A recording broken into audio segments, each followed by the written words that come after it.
all, this is May and welcome back to my channel for a brand new speed build. So today I'm building a cheaper looking family home in Newcrest as part of the save file I'm currently working on.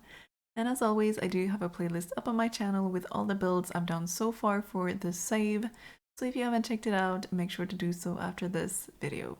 I'm doing today's build in this upper neighborhood of Newcrest where I wanted some cheaper housing and more of these like brick houses. So that's kind of the vibe we're going for today as well. This is going to be a one-floor house, and I wouldn't say it's sizable, but there's going to be a family living here, so I'm quite happy with how many Sims I managed to get in here regardless.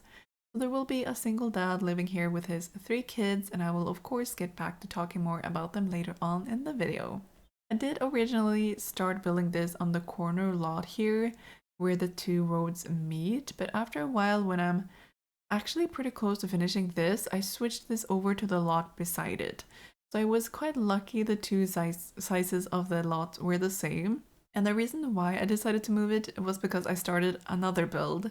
A build where I would have some shops on one lot, and I just thought that one fit much better on the corner lot here with how it was set up and everything. So that's why I'm building at this a lot at the moment, but yeah, it will actually be on the lot next to this one in the save file.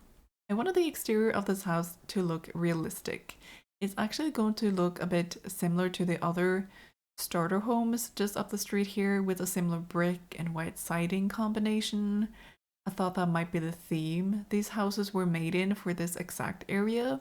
And just across the street here there will be some cheaper apartments as well that I made using the for rent pack. So this build we're doing today is actually the last build in this neighborhood in Newcrest, and that means I've finished 2 full neighborhoods so far in the save file. So I'm currently just focusing on the base game world so far, and I'm just getting closer and closer to finishing them. So I'm trying to keep my motivation high to finish those up so I can share it with you all finally after a whole year or so working on it. And these days I'm just trying my best to edit all of these speed builds of the finished builds. It's taking some time obviously because there are a lot of different parts that needs to be done, and I'm also in that regard trying to schedule my videos a bit further apart at the moment so that I don't stress with editing and starting new builds when I've already got so many finished or nearly finished ones. And in that case I can also hopefully more easily do other videos in between that aren't speed builds, like shorts or other longer videos with different kinds of themes. So yeah, just a bit of an update on why I haven't been doing 2 videos a week like I did for a little while. So yeah, for the house here though, I do make a driveway. There won't be a car here, sadly, but I'll be putting in a few activities such as a basketball hoop, there will be a bike and the hopscotch from for rent. I also made a makeshift lemonade stand out front here. It's not going to be functional by the way, but I just like the look and idea of it. So I'm actually using one of the bar items. It's like not very fancy at all, but it's got some of these like string lights on it, and I think I went for that version of it because there are 2 versions actually, so one with the lights and one without. And I used the lemonade tray from one of the stuff packs, and something that I love doing these days is using the marbles jar from for rent and using it as a tipping jar. So I put that jar on top of the lemonade stand here, and then just one of the good old plastic chairs behind it. I was actually inspired by Rachel Ped to do a lemonade stand, by the way. It didn't look quite like this one, but I tried to make my own twist to it, and I thought it was a super cute idea, even if it won't be functional. It just makes it look a bit more realistic, I would say. And you could switch out the bar item and instead go for one of those sales tables.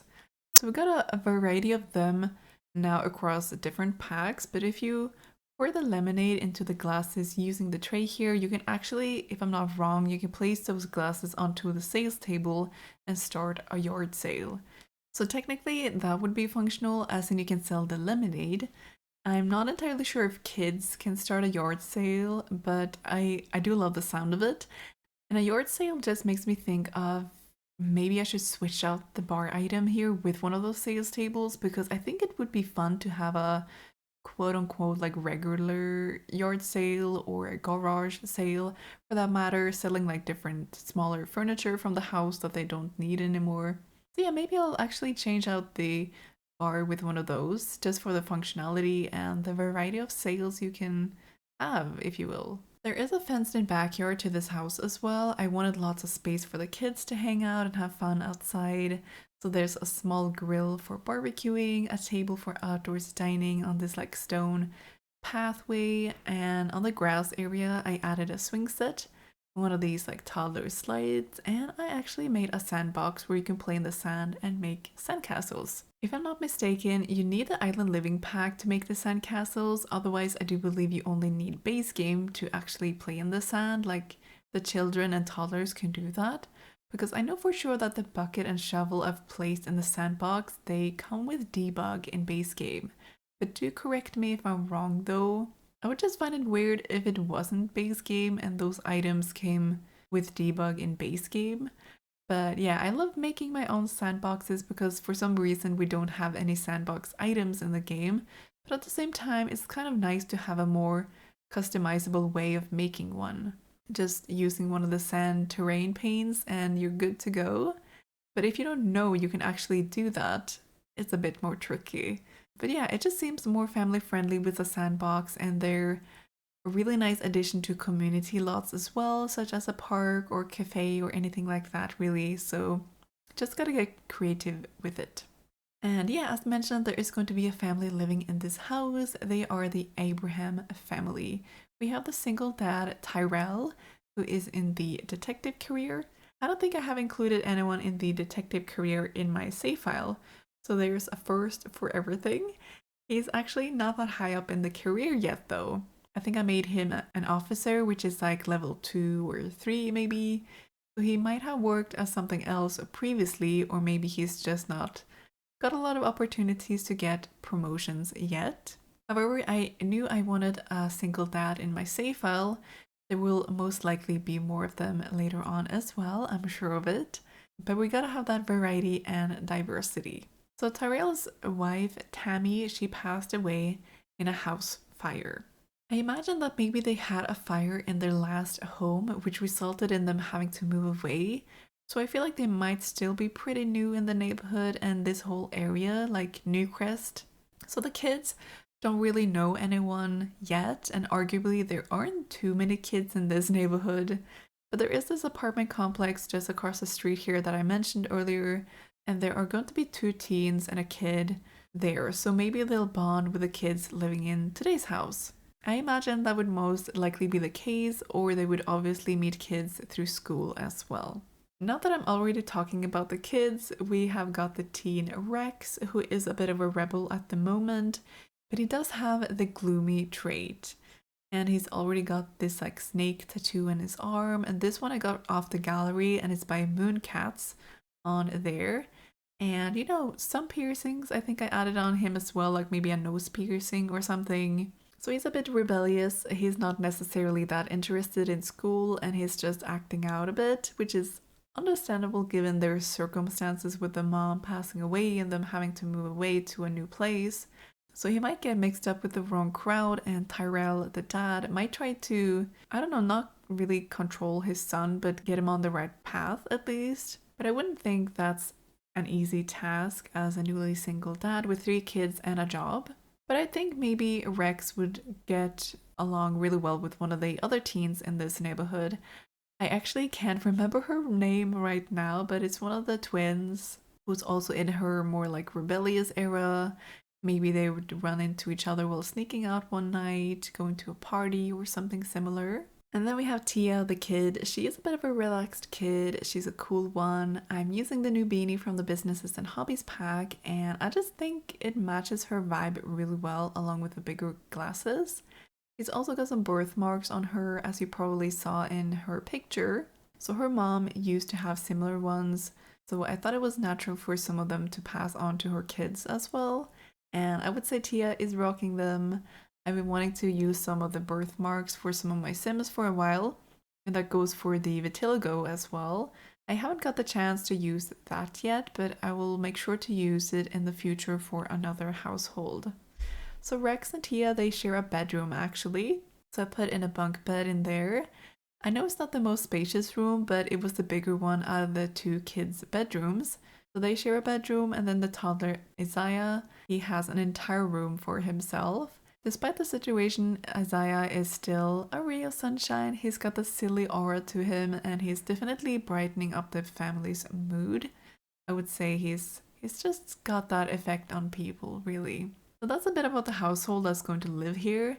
I'm still a bit uncertain if I'm going to have Tammy, the mom, still live here as a ghost or not. But I did place her tombstone in the living room on top of the bookshelf there. So, but yeah, I'm leaning more towards not having her live there. But we'll see, I still got some time to decide. I'm using the relatively new base game counters and cabinets in the kitchen here. I decided to use them in this warm brown color with the darker marble tops, and then just combine them with the cheaper base game appliances. So I think I forgot to mention this earlier on, but I tried to keep the house relatively cheap. I think it still ended up somewhere between 40,000 and 50,000, which isn't too bad for a family this size, I would say, but the house isn't really that large either. Even though I'm not sure which furniture would have made the lot value that high, but anyway, I wanted the house to still feel lived in. The layout of the kitchen is coming together. This is going to be an open concept with a dining and living room, and I managed to fit in at least one window in the kitchen here. And if you've been to my channel before, you probably know that I love having a window by the sink. It just seems a bit cozier to do your dishes when you have a view outside to look at. And the dining space isn't too spacious, or it doesn't have too many chairs, but enough for the family, and we're going to have a high chair for the toddler as well. Can't forget about that. It's not going to be next to the table though, because I think I ended up placing it next to the bookshelf I mentioned earlier on, and that's just at the end of the kitchen. And yeah, a little detail I decided to put above the high chair is birth certificates. The parents had all of their kids' birth certificates printed out and framed on the wall, and I thought that was a cute idea at least, and just add some kind of decoration to the wall, otherwise they might have been too blank or empty looking. I'm also using the new wooden flooring from the Businesses and Hobbies pack, which I love. I love how the flooring isn't just one color, but it has a few different shades, which makes it look more realistic in my opinion. Probably a bit worn as well. Still modern though. The brick wall I'm using is also from that pack. It might just be one of my new favorite brick walls to use, and I've combined it with one of the base game walls with the wooden panels at the bottom. I really love using this one, and we got a couple more colors of it maybe like a year or two ago by now, which makes it even more versatile to use. And I really like these colors, and a big plus is that some of them are a bit more muted, like they're not bold or in your face. Definitely more of a modern Scandinavian palette, if you will. The living room is on the smaller side, but still cozy. I wanted to use this red and kind of worn rug from the Get Famous pack, and this rug is one of my go-tos when I'm doing these sorts of houses and styles. So, you know, like more of a cheaper lived-in kind of vibe. And this rug is perfect for that kind of style, and I never really use this exact swatch, the red one, but it works surprisingly well here as a splash of color to the room. Just on the other side of the archway there, next to where the TV is placed, there is a small mudroom, I guess you can call it, leading to the back door where the backyard is. And that room is where I decided to add the washing machine. I think I only added the washing machine, at least because there is a clothesline just outside in the backyard, and above the washing machine I used some of the cabinets or shelves, I guess from the high school years pack. I never really used those, but there's a rod on the underside of them where you can hang clothing. So I just put some random clothes onto one of those shelves in the mudroom there. But yeah, I love those more customizable solutions we have in the game, and really wish we had more of those, to be honest. So first we got some of those in Dream Home Decorator with the different shelves, bookshelves and couches and all that. And yeah, I would be more than down to seeing more of those solutions in the future in the game as well. It just makes it more fun to decorate, and it can make spaces look more unique and not too repetitive with the same look every time. I would absolutely love to have more different wardrobes, to be honest. I know there's some custom content with open wardrobes, like different versions of those, with maybe rods or different shelves, and you can add sliding doors and stuff like that. They could totally branch out from the Dream Home Decorator, customizable wardrobes, and add in corner pieces and such as well. At least I would love to see that. We haven't really gotten to this room yet, but I love the dad's bedroom here. I worked at the layout quite well in my opinion. With lots of bookshelves, I'm using the new ones from the Businesses and Hobbies pack that I'm absolutely in love with. I will probably continue to overuse them for a while, but yeah, they work really well. They're quite versatile, I would say. I wanted the dad to have his own working desk in here as well, so I used the kind of metallic looking one with a wooden top from the Get to Work pack. I rarely use this one, but since Tyrell is in the detective career and that career came with the Get to Work pack, I think it kind of fits him, I would say. It has character and I love that, so I put it just beneath the windows, which was perfect. Nothing better than to be distracted with a view outside when working on stuff. And just next to there is going to be a built-in wardrobe, and this one is from Get Together. The bed in that room is from Cottage Living. I love the look of it and the metallic bed frame that we don't really have a lot of in the game. So I like how different it is from the other beds. And the green color on that bed is quite relaxing and earthy as well. I spent some time looking for some kind of artwork to have above the bed here. I spent some time looking for some kind of artwork to have above the bed there, and I stumbled across this multi-frame piece from the Lovestruck pack. So this one has some older looking photos as well, and it just fit really well in here. Maybe there are some photos of his parents again when they were young, which I really like the idea of that. One thing I love to do is use this jungle adventure stool. I use it in the corner by the bookshelves and I added a plant on top of it.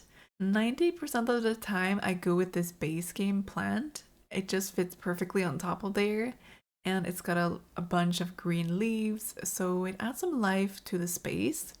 The last decoration piece in here is the rug beneath the bed, and this is from the new pack as well.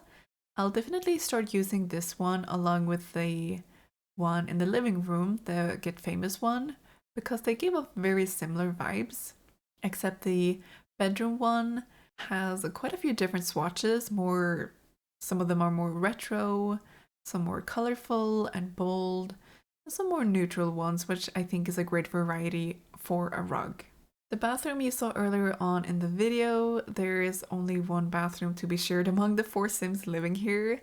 Sometimes it really do be like that, and I think it could create some fun or maybe unfortunate situations in this house. And lastly, there is the bedroom for Isaiah with some blues and reds mixed in with the brown wood. Other than that, I'm just finishing up the build here and we'll soon head into the screenshots. So that's basically it for this video. I hope you enjoyed it. If you did, make sure to leave a like and subscribe for more content in the future. If you want to be notified of when I upload a video next, make sure to click the bell icon too. This build is playtested and up on my gallery. My ID is honeymaysims, or you can find me with the hashtag honeymaysims as well. You can also find the tray files in the description. So thank you all so much for hanging out with me today, and I can't wait to talk to you all in the next video. Until then, take care. Bye!